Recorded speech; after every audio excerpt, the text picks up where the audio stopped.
Fala pessoal, beleza? No vídeo passado a gente fez basicamente uma preparação do setup. Instalamos um Anaconda ou Miniconda, dependendo da sua escolha, por conta de memória, espaço interno. E fizemos isso, alguns de vocês podem ter escolhido usar o VS Code ou outra IDE de preferência. Vocês podem não ter baixado nenhuma, não tem problema, é só utilizar o Jupyter Notebook. Se vocês instalaram o Anaconda, ele tem uma interface gráfica, que vocês clicam lá e vai ter a opção escolher o Jupyter Notebook, e a partir daí vocês vão abrir uma interface similar à minha, e a partir daí que a gente vai seguir, beleza? Qual é a ideia do vídeo de hoje? Introdução ao Python.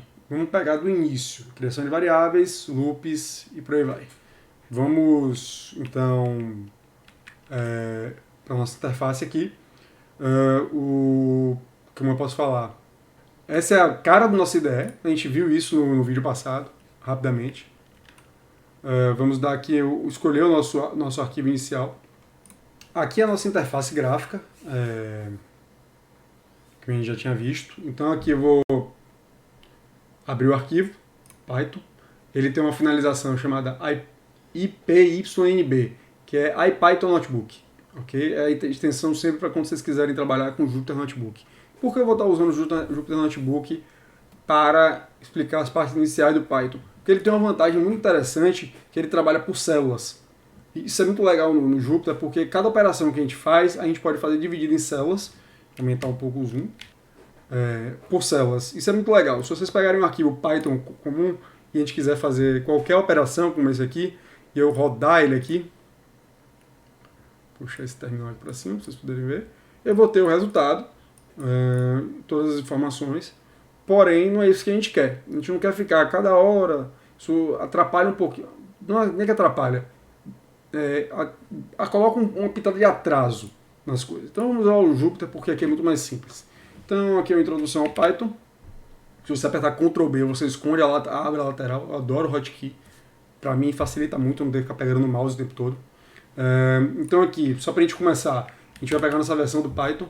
A gente tem uma versão do Python 3.9.12. E como são as operações em Python? Qualquer coisa que vocês fizerem no Python, ele vai instantaneamente entender. Então se eu pegar aqui 1 mais 1, ele vai pegar.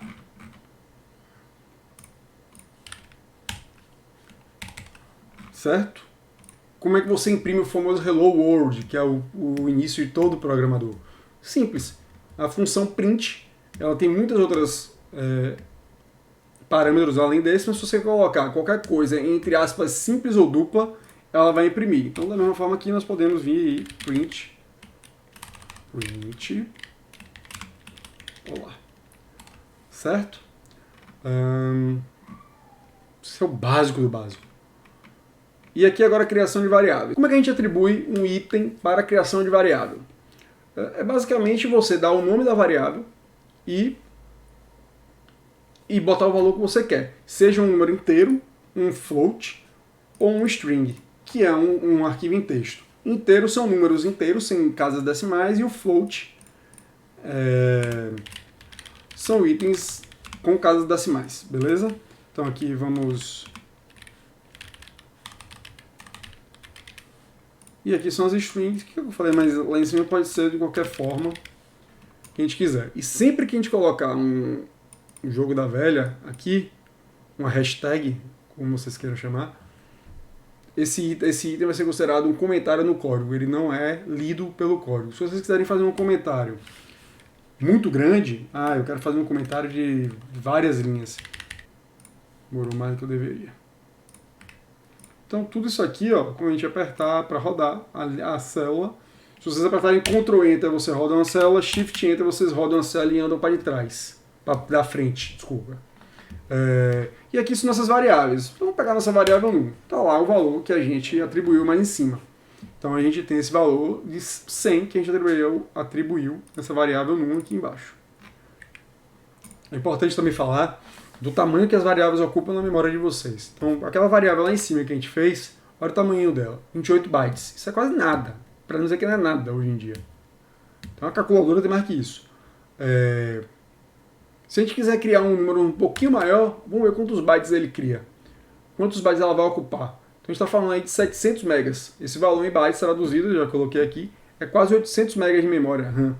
Então, assim, imagina que isso é um valor só. Imagina que vocês estão lendo uma tabela, ou vocês estão criando alguma outra coisa que ocupa muito espaço. Então é importante se atentar a isso quando vocês forem...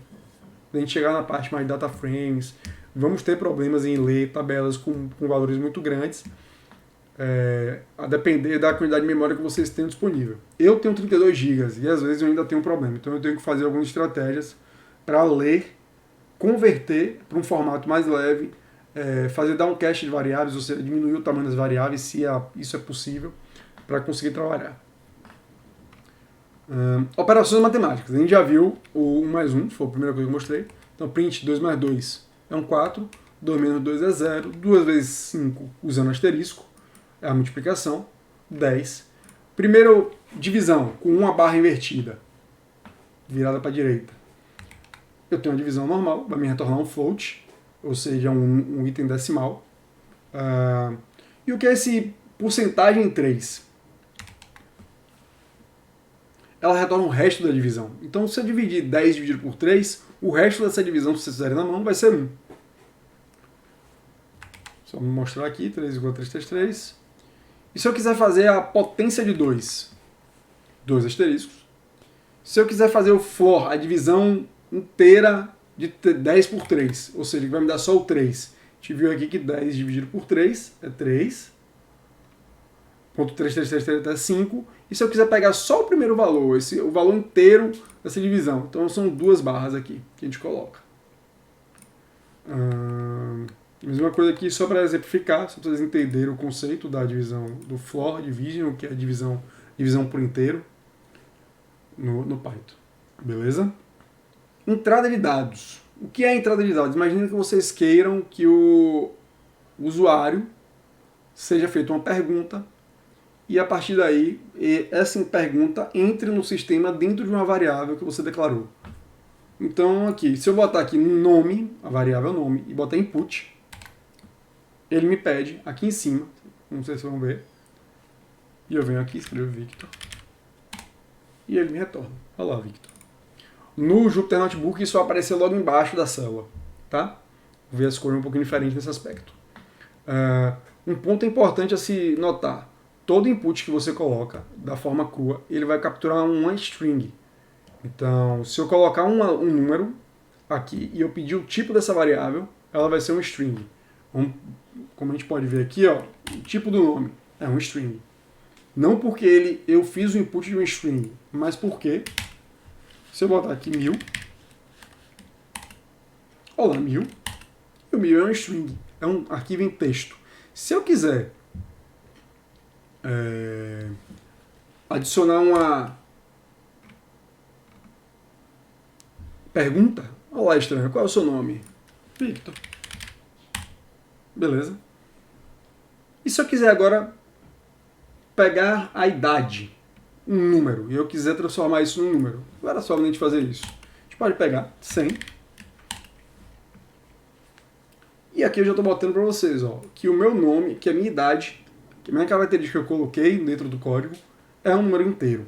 Então isso é a transformação. Vocês podem fazer de outra forma também, e fazer idade igual a int de um input, e botar a pergunta, qual a sua idade. E depois a gente vem aqui só idade. E a gente pede também o type da cidade, só para a gente confirmar se é o que a gente esperava mesmo. Então eu venho aqui, eu imprimo 20, que eu sou bem novinho. E aí a gente vai ter já a nossa idade como uma integer, ou como um número inteiro. Ok. E agora falando sobre condicionais. O que seriam os condicionais? Imagina que vocês têm uma condição para que algo aconteça. Só vai molhar se eu jogar água. Não sei. Se está com fome, coma. Se está com sede, beba. É basicamente isso. É um se que você coloca, um operador lógico, que vai auxiliar o seu código a fazer uma coisa de uma determinada forma. Então vamos lá. Eu criei uma variável x igual a 42. Se x for igual a 42, eu vou imprimir a primeira condição. E vamos fazer só isso aqui por enquanto. certo? Vou comentar tudo isso aqui. Primeira condição. Se eu mudo o x e eu coloco ele como 41, o que acontece? Eu coloquei aqui um elif. O que seria o else if? Seria o elif. Seria um else if. Se não for isso, isso. E ele precisa também vir com uma condição. O que é que eu estou dizendo aqui? Se ele for igual a 42, eu imprimo a segunda. Se ele não for, ele for igual a menor a 42, eu imprimo a segunda. Falei de segundo duas vezes, tá? Mas aqui corrigindo. A primeira, caso igual a 42, e a segunda, caso menor que 42. E aqui eu imprimo a segunda condição. Se eu colocar ele igual a 50, ou seja, ele não é nem igual a 42, nem menor que 42. Então ele não é nada de nenhuma dessas condições que eu falei. Aí eu termino com um else. E o else você não precisa colocar uma condição. Ou seja, você cria suas condições anteriores e depois você só coloca o que. Se não for nada disso, então é isso. Muito importante também, caso vocês tenham alguns parâmetros que vocês queiram verificar. Essa é uma forma de fazer. E agora a gente vem para a parte de loops. O que são loops? Imagina que vocês queiram repetir uma tarefa várias vezes. Então vocês não vão querer fazer isso na mão, vocês vão querer que o computador faça para você. As iterações são a forma mais rápida, e tem várias formas de utilizar isso, para você fazer um loop. Então, tem uma função range, que vai de 0 a 10, vou botar mais para cima, que vai de 0 a 10, e eu estou pedindo para for i em range 0 a 10, imprima i. O que eu estou dizendo aqui? Esse i é um valor que não existe no computador, é um apontador. Ele só está apontando para aquele outro valor que está dentro da função range. O que essa função range vai fazer? Ela vai criar uma lista de valores para mim, que vão começar em 10 e vão até 10, mas 10 não estará incluso. Isso é muito importante. No Python a gente tem muito de item incluso e excluso. Normalmente, em quase todas as aplicações que eu vejo, o primeiro item é sempre o incluso e o último item é sempre o não incluso. Isso é muito importante. Por quê? Quando a gente imprimir de 0 a 10, a gente vai ter 10 elementos, 0 até o 9, começando no que eu pedi para no 0, e ele não inclui o 10. Se eu quisesse colocar aqui, incluir o 10 e continuar tendo 10 elementos, eu poderia imprimir de 1 a 10. De 1 é incluso, e o 10 e o 11, na realidade, não é incluso. Então eu tenho aqui um valor de 1 a 10, de 11. De 1 a 10. E eu imprimi todos esses valores. Eu posso fazer também uma lista de 1 a 10, de 1 a 10 números. E eu venho, x é igual a essa lista de 1 a 10. E eu falo a mesma coisa que eu fiz antes. Para cada item, para cada i, um x dentro de x, eu vou imprimir esses itens. Então vamos lá. For i in x. Então, mesma coisa. A gente vai ter aqui esses mesmos valores. Se eu fizesse aqui, escrevesse aqui, ó, banana, o que vocês acham que vai acontecer? Mesma coisa, não muda. Porque eu estou pedindo para cada item dentro do x, ele ir pegando. E eu estou imprimindo aqui, isso é importante. Eu não estou imprimindo aqui a posição, eu estou imprimindo o item em si. Por isso que eu botei aqui banana. Banana vai estar aqui para vocês impresso, mostrado na tela. E se eu juntar agora meu condicional com meu loop? O mesmo x, e aqui eu vou tirar o banana. Não, vou deixar o banana, vai. Para todo x dentro de x, para todo i dentro de x, se o i porcentagem 2 igual a zero, que isso significa o quê?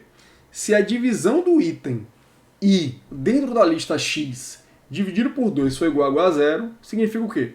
1 dividido por 2 dá zero? Não. 2 dividido por 2 dá zero? O resto da divisão dá zero? Lembrando, quando a gente falou aqui em cima, porcentagem, a divisão de 10 por 3 tem como resto 1. Então aqui ó, é o resto da divisão, certo? Voltando.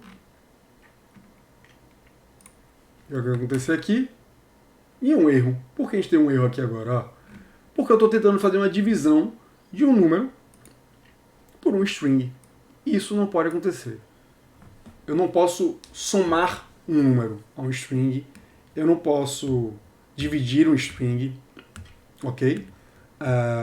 E já que a gente tocou nesse assunto, é muito interessante vocês prestarem atenção numa coisa. Lá no início, a gente pegou a função, a variável nome, e a variável str idade. Esses dois são strings. O que acontece se eu imprimir o nome mais str idade? O que vocês acham que vai aparecer aqui na tela? Victor Sen. Por quê? Porque a operação entre strings a gente pode somar. Ele concatena as duas strings e a gente pode colocar ainda mais elementos. A gente pode colocar aqui um elemento espaço e a gente vai ter isso aqui. É só uma informação extra para a gente levá-la para frente. Então aqui, gente, ó, eu tenho a minha função, a minha variável x aqui, que tem banana. Eu vou trazer esse cara para cá, eu vou tirar o banana e eu vou colocar o 5. O que vai acontecer agora? A gente vai ter todos os nossos itens que dividiram por 2, a divisão por 2 dá 0. Resto 0. Então 2, 4, 6, 8 e 10. São os 5 itens que ele me traz. Certo? Outro conceito interessante, além dos loops que a gente já viu, vocês viram que os loops eles são identados. Isso é uma característica do Python. Significa que a gente cria uma função ou algo do gênero e a gente precisa indentar ela. Senão ela não funciona. Então, esse for loop aqui, que a gente está vendo na tela, vocês estão vendo que ele tem 2 pontos e eu preciso pular esse espaço aqui. O meu VS Code está configurado para pular 4 espaços, ou um tab. E ele faz isso automaticamente. Se eu tirar isso aqui, eu já vou ter um erro. Na realidade não, porque ele não faz diferença, ele só precisa de indentação. Eu vou ter um erro. Porque esperou um bloco indentado. Não importa quanto seja essa indentação, contanto que ela exista. Vocês podem ver que aqui a indentação daqui para cá são 8. Mas não precisariam ser 8. Poderia ser só uma. Por que a gente faz assim? Simplesmente porque esteticamente fica mais simples de você entender o que está acontecendo em uma cascada. Então você vai de cima para baixo e sabe a hierarquia do código. Tá? Então isso aqui é muito importante. E sobre sintaxe, vocês estão vendo que toda vez que a gente cria um for, eu preciso colocar 2 pontos. Senão também,